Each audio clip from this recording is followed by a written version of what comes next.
these kids standing up right now. I know we've said it a tons of time, but they are the church of tomorrow. And I'm telling you right now, Satan is, he is getting them. He is getting them. He is so sly and cunning. He takes them, and he gives them things, and he takes them away. We've got to be desperate for these young people. We're all that they have, ladies and gentlemen. I'm going to tell you right now, you don't know that some of these might come home, and they don't know if their dad or mom's going to beat them. They don't know if their mom or dad's going to be high or drunk. All they got is what we have, Jesus, which is down at this altar. We've got to give it to him. And I'm going to tell you right now, guys, these young people come down here, and I know that they're not perfect.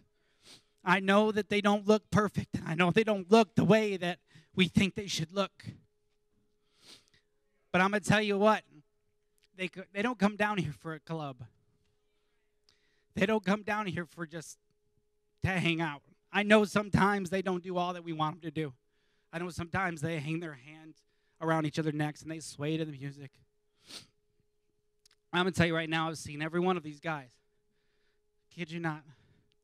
I've seen every one of these guys break down and search for God at this altar. And I'm going to tell you, I thought in my mind, if we could just break through. If we could just break through. You guys are the key to that.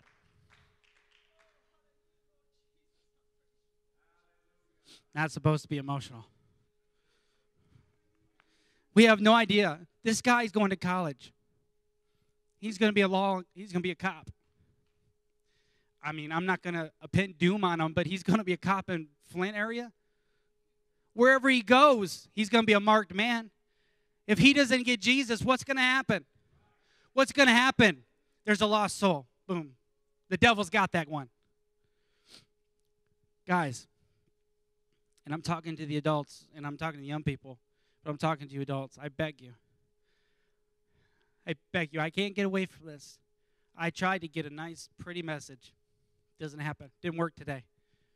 But I tell you what you need. These young people need God. And you know what? They need God every service. When they go to the altar and they pray, don't take them for granted. Don't just think they're trying to play. Get up. Go to the altar with them. Pray with them. I mean, it could be 5 minutes, and we can pray. We're going to have an altar call in a little bit. We're not going to have drums and guitars. We're going to have just a little bit of song that's going to sing a song that says, I'm desperate for you. But we have got to feel the desperation. I taught my young people this. I'm keeping them standing up here. I taught my young people this last Wednesday. You can't wait for the music. You can't wait for the preacher to say something to you when you need God.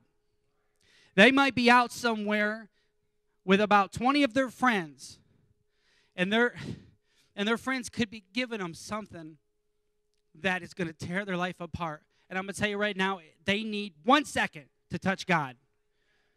They can't have a worship service. They need 1 second. They can't have the drums to be just the right beat. They can't have the guitars to be just the right beat. They've got to have God, and they've got to be able to touch God on a second, because they're when they go outside, it's a war. It's absolutely a war. And you know what? I'm not belittling the challenges and the struggles that you adults go through. I'm not belittling that, because you go through a lot. No doubt about it. I guess I'm just the youth guy, and so this is where I'm at. They have to. They have to get God. And you know what? Most of them don't even know how. We do. We do. I mean, we know how to touch God. It's like we got this treasure and we don't even want to give it to him. Some of you guys, I've seen you can pray. You can touch God like that. Let me say this. What if this was your daughter? What if this was your daughter? What if that was your son?